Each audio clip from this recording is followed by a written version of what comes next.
birthday to you. Happy birthday to you. Happy birthday, Mr. President. Happy birthday to you.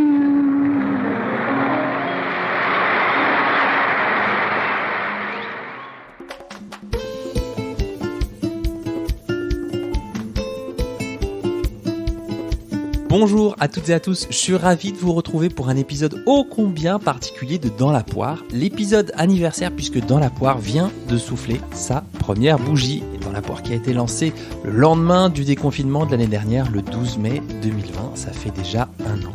Alors Dans la poire, c'est 28 épisodes et plus de 20 épisodes de son petit frère Dans la poire express, un format à déguster, à croquer, à picorer où vous voulez.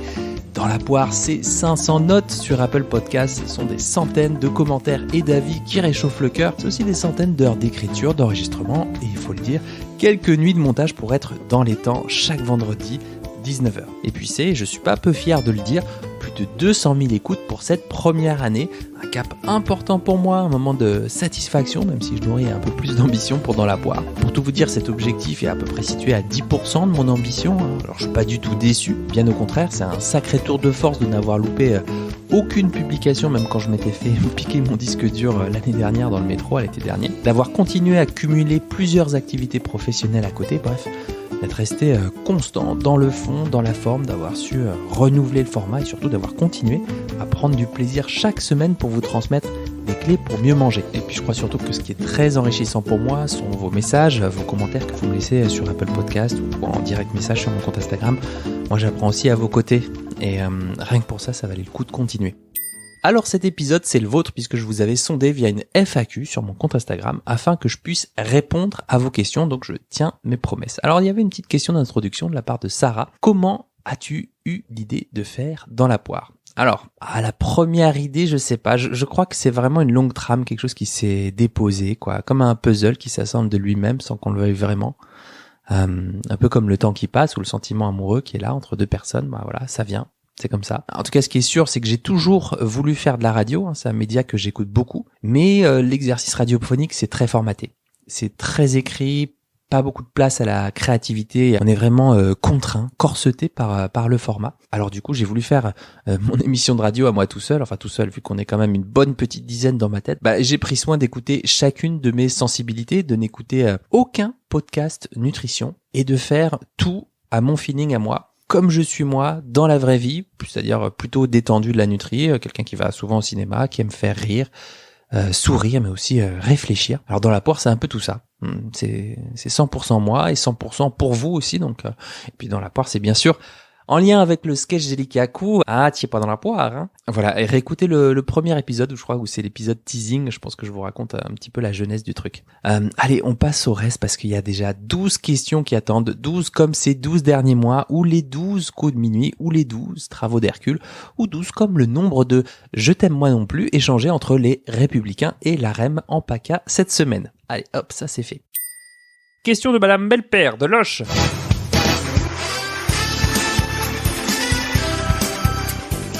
Que penses-tu ? Ça commence bien. Que penses-tu des jus ? Utilisation, pourquoi, comment, ceux que l'on fait avec des extracteurs de jus. Alors les jus, c'est magnifique, c'est mignon comme tout, ils peuvent bien sûr faire partie de l'équilibre alimentaire, pourquoi pas, sont riches en vitamines et minéraux, surtout si les fruits et légumes sont bio. Je vous rappelle qu'à chaque fois les fruits et légumes bio qui sont super frais, ils ont 35% d'antioxydants en plus que des fruits conventionnels. Tout ça parce qu'ils ont appris à se défendre tout seuls contre les bio-agresseurs. Et disons que comme beaucoup d'aliments, les jus, c'est en rien miraculeux. Ils sont souvent utilisés dans le cadre d'une détox, un détox au sens marketing du terme, puisque la vraie détox, c'est votre corps qui l'a fait tout simplement, pour soulager le travail digestif, même si franchement on peut le soulager autrement. Alors ils ne nuisent pas. Et si c'est du pur jus de fruits, je te conseille plutôt de l'avaler avec un petit déjeuner complet, parce que mine de rien tu t'enfiles 3 à 4 fruits, enfin le sucre de 3 à 4 fruits sous forme de jus. Donc est-ce que tu prendrais 3 oranges d'affilée dans la vraie vie ? Je pense pas. C'est pourtant ce que tu fais quand tu fais du jus extracté. Tu prends du sucre de plusieurs fruits d'affilée.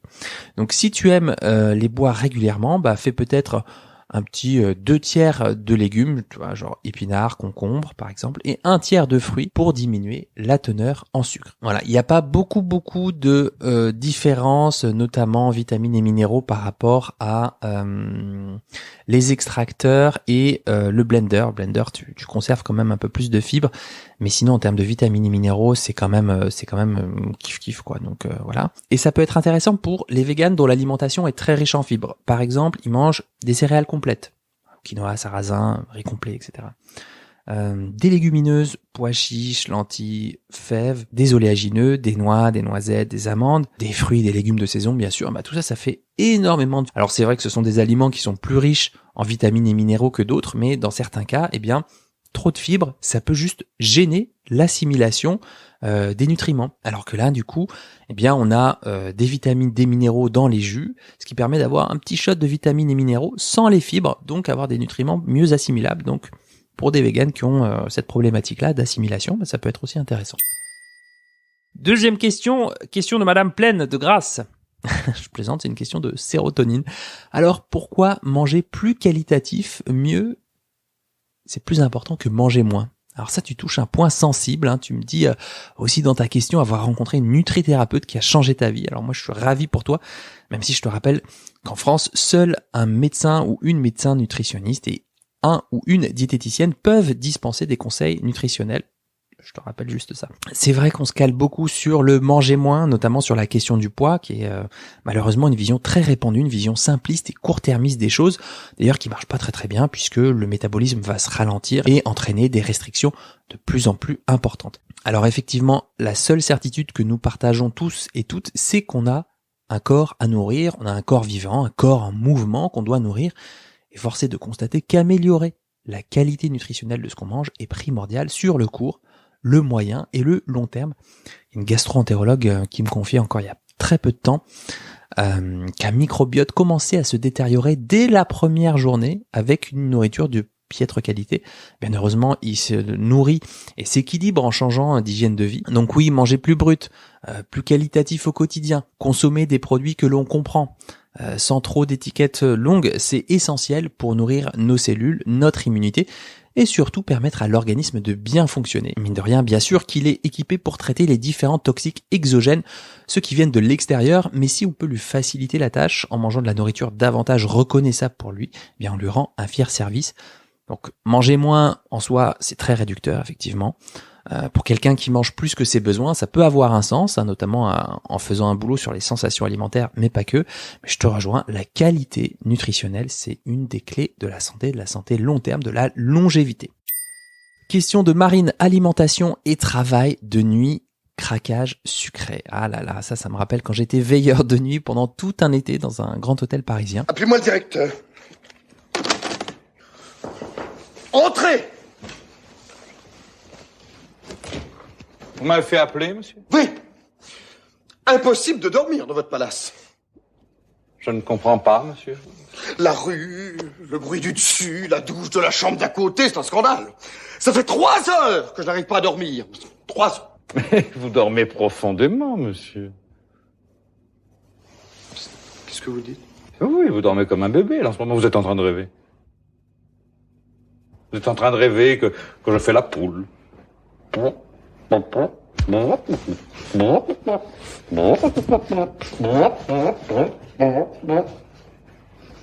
C'est exact.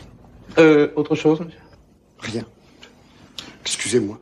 J'avais des dettes à une certaine époque et je me disais que passé cet été, je devais avoir tout remboursé pour repartir à zéro, pour cleaner le truc. Et pendant cet été, j'ai travaillé de 19h à 7h du matin. Moi qui suis pas du matin, qui suis pas de la nuit, ça a vraiment été une petite torture. Ça fait partie des jobs que j'ai fait comme ça. J'ai fait serveur, j'ai fait hôte d'accueil, j'ai fait plein d'autres trucs dans ma vie. Et ça, celui-là, ce job-là, c'est vraiment un rythme de vie anti-physiologique. C'est-à-dire qu'on est censé vivre le jour, pas la nuit. On est des êtres diurnes, hein. La nuit, on baise, c'est bien connu. Pendant ces 2 mois, moi j'ai mangé trop riche, trop sucré, bref, une hygiène de vie vraiment pas top. Et j'en ai payé un peu les pots cassés quelques mois après. Il faut savoir que le manque de sommeil ou que la désynchronisation du rythme circadien, eh bien, ça nous perturbe. Je pense aux sécrétions d'hormones de la faim, de la satiété, tout ce qui est leptine, gréline, qui font qu'on a plus faim et plus souvent faim. au fait aussi que la fatigue nous pousse vers une nourriture énergétique, une nourriture sucrée, plus qu'une nourriture intéressante nutritionnellement. On se met en mode café, vigilance boostée, et puis on oscille entre les coups de barre, des hyper et des hypoglycémies. Bref, on essaie vraiment de se débattre avec plein de petites solutions de court terme et c'est pas facile de reprendre du recul. Alors ce que je vous conseille, c'est que lorsque vous rentrez du boulot, de prendre un petit déjeuner léger si vous avez faim, de vous coucher sans café ni thé si possible, et puis au lever, un mix de protéines animales et végétales, et si le poisson ou la viande ne passe pas au lever, ça je peux tout à fait le comprendre, faites une sorte de brunch un peu structuré en mode omelette, pain grillé, pancakes, fruits frais, etc. Ensuite, mangez avant votre prise de poste, si possible chez vous, un repas à dominante végétale, bien mastiqué, comprenant si possible des crudités, un peu de graisse cuite, quelque chose d'un peu digeste, quoi. Évitez d'avoir un truc trop lourd. Éventuellement d'emmener une collation avec soi pour éviter le recours quotidien aux sucreries des machines automatiques, de boire régulièrement, ça c'est super important, hydratation régulière par petites gorgées toute la journée. Si possible des infusions pour le soir, si vous pouvez emmener votre propre thermos, se lever de votre chaise régulièrement si c'est possible, marcher, vraiment remettre du mouvement, faire quelques squats si vous n'êtes pas filmé par des caméras de sécurité la nuit. Et si jamais c'est une barre de céréales qui vous tente, c'est parfaitement logique. Vous avez besoin d'énergie, vous avez un aliment énergétique en face de vous, alors je vous comprends parfaitement. Donc soit vous y allez, soit vous vous demandez si ça va vraiment marcher pour vous, cette histoire d'énergie court terme. Et si vous décidez de consommer un produit sucré, je vous le souhaite vraiment de le savourer à la cool, de prendre votre temps sur un mode détendu, curieux, ouvert, et peut-être d'observer dans le même temps les conséquences court terme, moyen terme, long terme, de prendre relativement ce type de produit. C'est-à-dire, ouais, j'ai besoin de réconfort sur le moment, est-ce que ça m'en apporte ? J'ai besoin d'énergie sur le moment, est-ce que ça m'en apporte aussi ? Est-ce que ça dure dans le temps ? Combien de temps ça dure ? J'ai l'énergie pendant combien de temps ? 1 heure, 2 heures ? Est-ce qu'au final, au bout de 3 heures, 4 heures, peut-être que ça joue un petit peu contre moi ? Voilà, vraiment, observez le truc, quoi. Puis je souhaite surtout que le travail en décalé ne dure pas toute la vie pour vous, parce que c'est aussi un facteur de risque pour les maladies cardiovasculaires. Donc je vous souhaite surtout de trouver un travail avec une hygiène de vie plus respectueuse de notre organisme. 4e question de Marine, tu peux nous parler de la fenêtre anabolique ?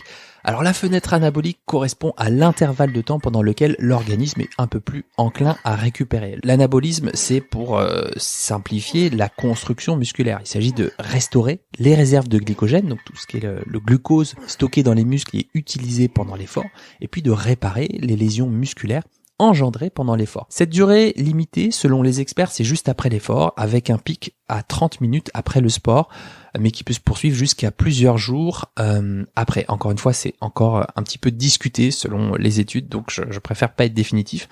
Concrètement, plus un athlète d'endurance est entraîné, plus cette fenêtre sera courte, de quelques heures, et inversement pour le sédentaire. Pendant cette période, l'organisme il est friand de nutriments qui vont le faire revenir à un état d'homéostasie, donc d'équilibre. Vous avez choqué votre corps pendant l'effort à bloc avec plein de burpees, etc. L'organisme il va un petit peu vouloir revenir à un état d'équilibre. C'est son job en fait de nous ramener à l'état d'homéostasie, d'équilibre. C'est pour ça qu'on dit qu'après un entraînement intense, il convient d'apporter un mix de protéines et de glucides digestes. Par exemple, un peu de fromage blanc avec une banane mûre ou avec un peu de miel, pourquoi pas. Si vous n'avez pas d'hyperperméabilité intestinale, ou alors pendant le repas, un petit mix de poisson, patates douces avec des fibres douces, c'est super digeste, afin de bien reconstruire le muscle suite aux lésions musculaires et puis de refaire le stock de glycogène, qui est le carburant de ce type d'effort pour aller vite. 5e question d'Océane. Au dessert, j'ai super faim et je mange le double ou le triple de dessert. Que faire ? Alors Océane, si je te comprends, c'est que tu arrives au dessert en ayant très faim. Donc ça veut dire que tu t'es préservé pour le dessert, soit parce que ce dessert est vraiment très bon, soit parce que tu préfères le sucré au salé. Et se préserver pour le dessert, ça s'appelle les appétits spécifiques. C'est totalement ok. C'est ce qui fait qu'on n'a plus faim du plat principal, mais qu'on a encore une place pour la mousse au chocolat, laquelle a d'autres qualités nutritionnelles, gustatives, voire émotionnelles, j'ai envie de vous dire. Si t'en manges le double ou le triple, ça me fait penser soit au fait que tu n'en manges pas assez régulièrement du dessert qui te fait plaisir, et que du coup, quand t'en as sous le nez, tu fais un carnage en gros. Dans ce cas, il me semble nécessaire d'entamer une réflexion sur le fait de s'exposer plus régulièrement aux aliments qui te mettent en situation de vulnérabilité dans un cadre précis. Parce que dans ce cas, tu te dis que demain, il n'y en aura plus. Donc c'est la dernière fois, donc il faut anticiper la pénurie, et le meilleur moyen d'anticiper la pénurie, c'est de vider les stocks.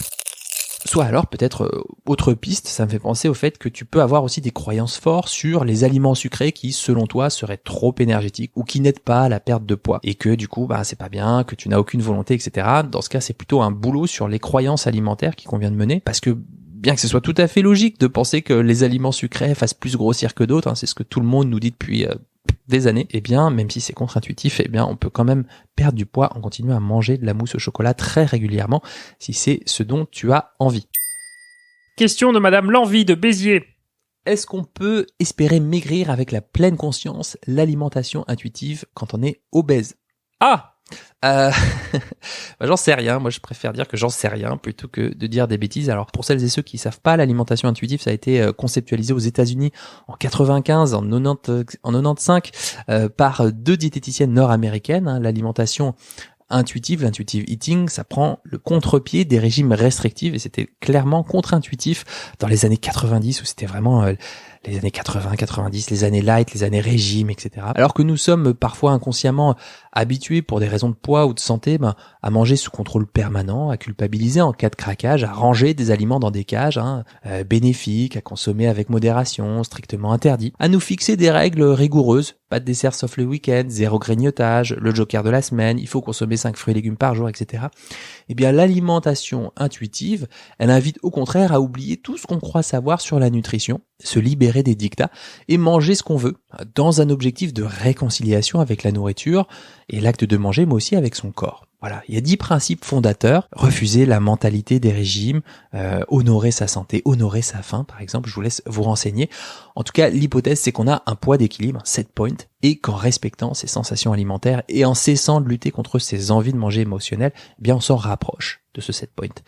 C'est une hypothèse, il existe de nombreuses études sur le sujet. J'aurais plutôt tendance à dire, ouais, c'est possible pour le surpoids, mais pour une obésité dont les causes sont plus profondes, plus physiologiques, parfois un peu comme un microbiote très altéré, par exemple, j'en suis pas sûr, mais je peux me tromper. Quant à la pleine conscience, clairement, elle n'a pas été conçue pour perdre du poids, c'est pas ça sa raison d'être. D'ailleurs, on confond souvent dégustation en conscience avec la pratique même de la pleine conscience, qui est d'accueillir ce qui est, ce qui vient, de porter son attention à ses pensées, à ses émotions. Alors oui, dans une prise en charge holistique, la méditation de pleine conscience améliore des paramètres bio-psychosociaux, comme par exemple une meilleure gestion du stress, qui peut indirectement ou directement avoir un effet amélioratif de ses prises alimentaires.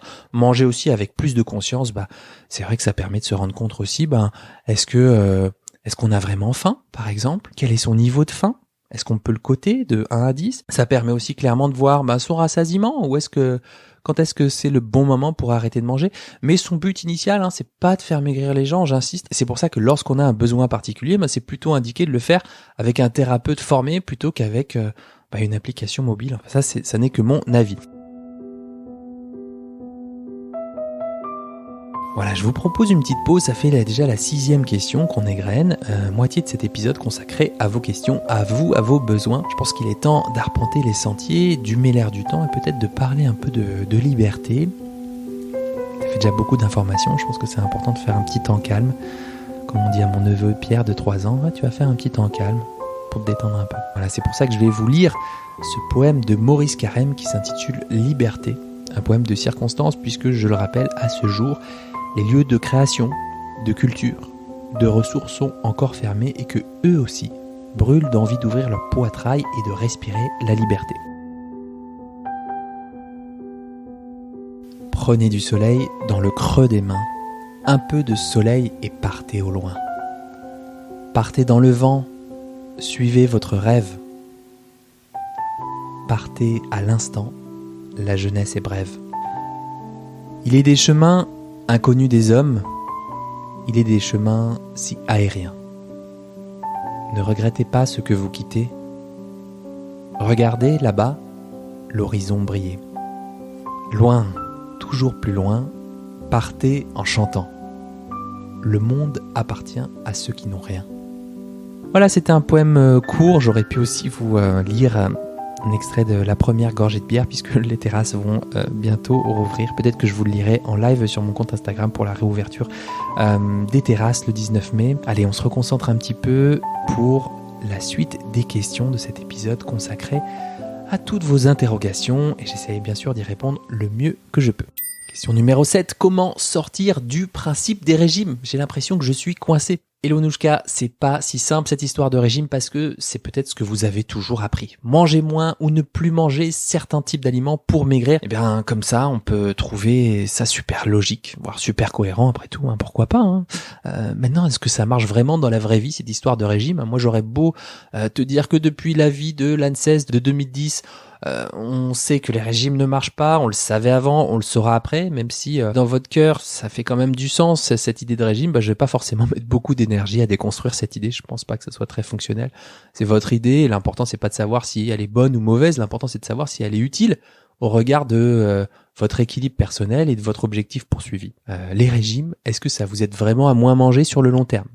Est-ce que le fait de ne plus manger certains types d'aliments, ça vous crée des frustrations, des privations ou pas? Est-ce qu'au final, vous perdez du poids, Parce que ça marche clairement. Est-ce qu'au final, vous maintenez le poids perdu? Est-ce que déjà, vous aviez vraiment du poids à perdre? Et si vous l'aviez perdu, qu'est-ce que ça vous a coûté? Qu'est-ce que ça vous a rapporté? Une fois que vous avez observé les conséquences des régimes dans votre vie, je vous invite aussi à regarder cette petite vidéo IGTV, vidéo Instagram TV, que j'ai faite sur mon compte Instagram. Pour la retrouver, il suffit d'aller sur mon compte Instagram, @charlesbrumeau, de cliquer sur l'icône du milieu, vous savez, une petite icône, une sorte de petite télévision avec un petit éclair dedans, et ensuite de cliquer sur la vidéo, ce que les régimes vous font faire. C'est une vidéo de 15 minutes dans laquelle je joue un personnage aussi qui s'appelle Carole la niçoise. Je vous dirai pas si ce personnage est fictif ou non.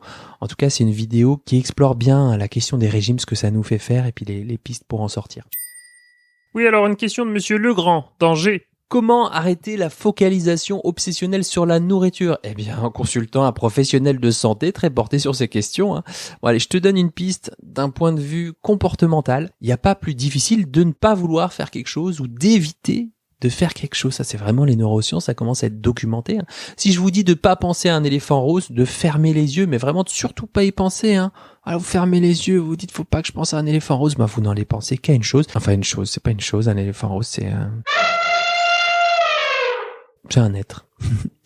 Alors je tenterai bien un petit exercice qui s'appelle l'assiette de votre vie, qui est peut-être un exercice un tout petit peu naïf, mais à ne pas négliger. Exo, il part du postulat que c'est pas super jojo de retrouver un équilibre alimentaire lorsqu'on est malheureux, lorsque tout le reste ne va plus, lorsque rien ne va plus. Par exemple, j'ai un boulot, mais franchement, est-ce que c'est vraiment ce que je veux faire? Je suis avec quelqu'un, mais est-ce qu'elle partage ou pas mes désirs profonds? Ouais, je faisais du sport, mais là, avec le retour de la pluie, du gris, c'est compliqué, etc. Demandez-vous où sont les plaisirs que vous aimez à consommer. Oh là là, j'ai dit plaisir à consommer dans la même phrase, je vais me faire attraper sur Instagram. Ça peut être le petit café le matin, le rayon de soleil la journée, ça peut être chanter, ça peut être danser, se déplacer en vélo, faire l'amour avec quelqu'un qu'on aime ou qu'on désire très fort, autre que soi-même, sinon ça marche pas. Ça peut être une marche rapide, ça peut être vraiment d'arroser ses plantes par exemple. Voilà, et la question c'est est-ce qu'il pèse lourd ou pas ces plaisirs dans mon assiette? On peut le faire sous forme de tableau également si vous êtes super organisé. Combien ça coûte en temps, en effort, en énergie, voire en argent, et combien ça rapporte? L'idée c'est de mesurer l'intensité de plaisir sur un sujet donné, vie sociale, sport, nourriture, versus l'intensité de l'effort donné, en pourcentage par exemple. L'idée c'est aussi de réinterroger les autres plaisirs de la vie à part l'alimentation. Puis ensuite de débriefer en toute lucidité. Parfois vous verrez que c'est pas rentable d'enlever quelque chose. Parfois vous verrez qu'avec l'âge entre guillemets, ou plutôt ce qu'on appelle la vie d'adulte, on se prend un petit peu au sérieux, on n'est plus des enfants, etc. Enfin, pense-t-on que nous ne sommes plus des enfants, ou en tout cas on l'a peut-être un petit peu oublié. Le futile a laissé place à l'utile, au plaisir gratuit entre guillemets, au plaisir ici et maintenant. Et peut-être que ça vous coûte un petit peu, peut-être que ce futile, il pourrait bien ranimer la flamme de votre motivation. Parfois recréer une émotion de désir pour réamorcer la pompe à motivation, ça aide. En mode goûte-le d'abord et on discute après. Je vous invite donc à regoûter ce type de plaisir pour essayer de recréer une dynamique. En gros, vous avez compris, l'idée c'est pas de vouloir arrêter à tout prix cette focalisation obsessionnelle sur la nourriture, mais bien de réélargir la focale d'attention pour retrouver une vie plus riche, une vie qui a un peu plus de sens et qui vaut la peine d'être vécue. Question numéro 9, je viens d'accoucher et j'allaite, est-ce qu'il y a une alimentation particulière à suivre ou est-ce que c'est pareil pendant la grossesse? Question d'Elisabeth. Alors la grossesse, on dit que c'est 3 trimestres. En vrai, c'est un chouïa plus, puisqu'on oublie pratiquement tout le temps une période qui s'appelle l'allaitement. Après la grossesse, après les privations, etc. Je comprends que vous avez envie de vous lâcher, c'est normal. Sauf que si vous allaitez, il y a 2-3 petites subtilités à savoir.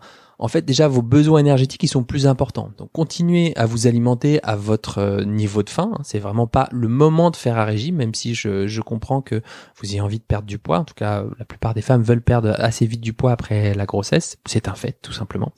D'autant plus que votre métabolisme de base augmente aussi avec l'allaitement. Donc relax, j'ai envie de vous dire. Si c'est important de perdre le poids que vous avez pris pendant la grossesse, ça va se faire en tout cas tout seul pour une bonne partie, notamment si vous allaitez. Le lait, c'est aussi 90% d'eau, donc vos besoins hydriques, c'est au moins 1,5 litre à 2 litres par jour. Et sur le plan alimentaire, qu'est-ce qui change ?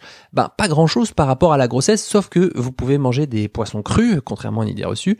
Faites comme à votre habitude, mais privilégiez si possible les aliments avec une dominance végétale, des produits frais et peu transformés. Sachez aussi que la composition de votre lait reflète celle de votre alimentation. C'est pour ça qu'il faut pas être parfaite tout le temps, c'est pas le but, mais peut-être par exemple d'être un peu plus vigilante sur la question de l'alcool. Vous avez sans doute lu que la bière pouvait stimuler la sécrétion de prolactine, qui est l'hormone impliquée dans la production de lait maternel. Alors c'est vrai, mais sauf que pour avoir un effet efficace sur la production de lait, faudrait en consommer de fortes doses, ce qui est largement déconseillé au regard des quantités consommées. Donc si vous voulez boire une bière après une dure journée, jouez la modération, tirez votre lait avant, sinon attendez 4 heures pour la prochaine fois. Question de monsieur Sapandouille. Beurre, pâte à tartiner, confiture, lequel est le mieux et pourquoi ? Bonne question, ça dépend si vous parlez du poids ou de la santé. Alors le beurre, c'est issu de la transformation du lait, de la crème du lait, donc environ 83% de lipides, de la vitamine A, de la vitamine E, des vitamines antioxydantes. La confiture, c'est un mélange de pulpe de fruits cuites, d'eau et de sucre. La réglementation, c'est au moins 60% de sucre et 35% de fruits.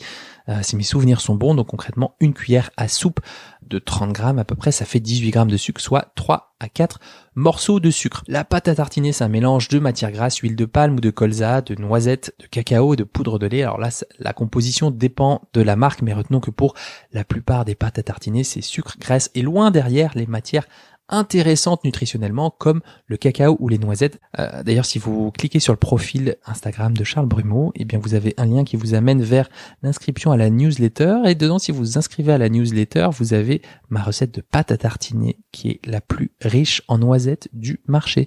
Tout simplement peut-être parce qu'elle n'est pas sur le marché. C'est peut-être pour ça. Plus de 50% de noisettes. Alors lequel est le mieux ? C'est marrant ce mot là, mieux. J'ai envie de dire aucun, tous en même temps, tous concourent à l'équilibre alimentaire, tous concourent à votre plaisir gustatif. Le beurre fondant sur une tartine chaude, c'est franchement génial, quoi.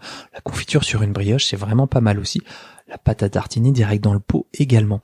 Mais pour la question du poids, c'est plus une question de quantité, de la répartition de vos apports caloriques généraux par rapport à vos dépenses énergétiques. Pour la question de la santé, ça dépend de votre hygiène de vie globale. Si vous êtes sédentaire, que vous consommez de la viande 2 fois par jour, des produits laitiers chaque jour, sans éléments protecteurs, fruits, légumes, céréales complètes, légumineuses, et que vous rajoutez du beurre le matin, c'est un déséquilibre au profit des matières grasses animales qui peut poser problème à long terme au niveau de vos artères.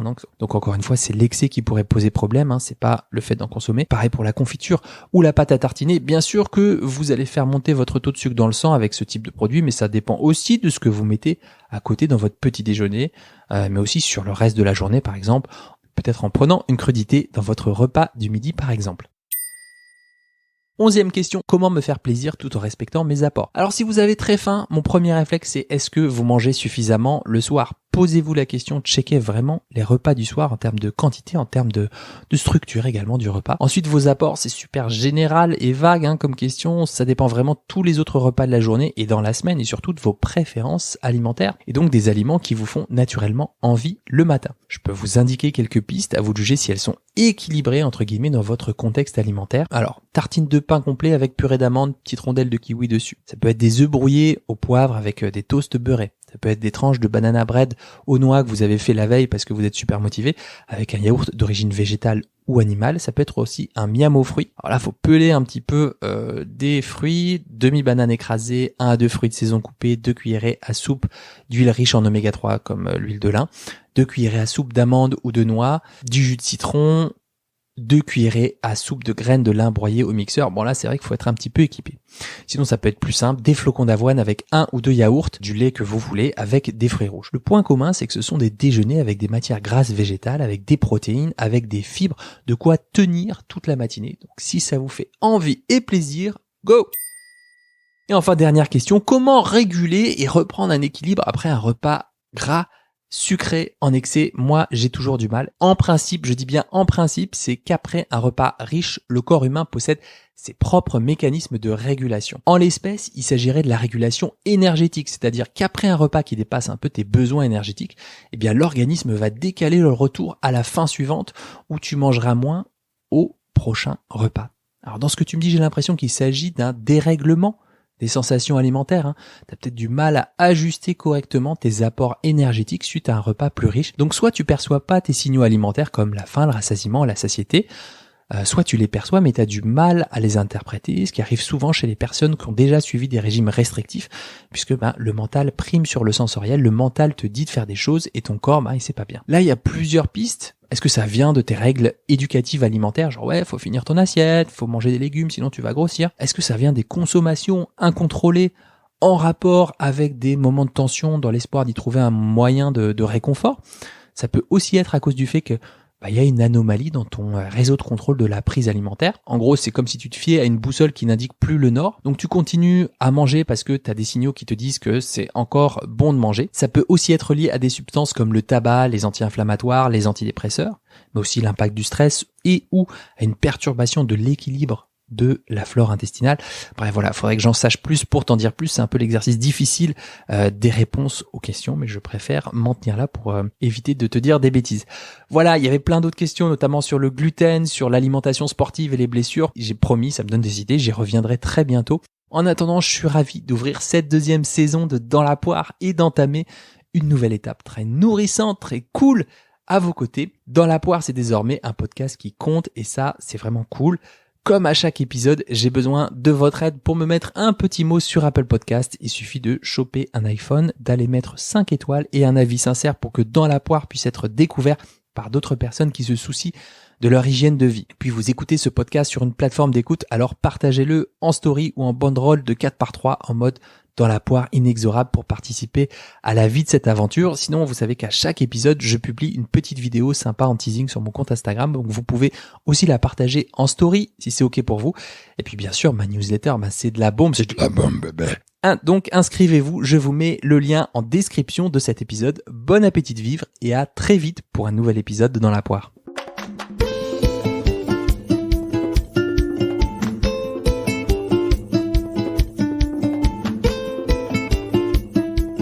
Si vous avez appris au moins une seule chose dans cet épisode, le meilleur moyen pour soutenir mon travail et m'aider à faire connaître Dans la poire, c'est de le partager.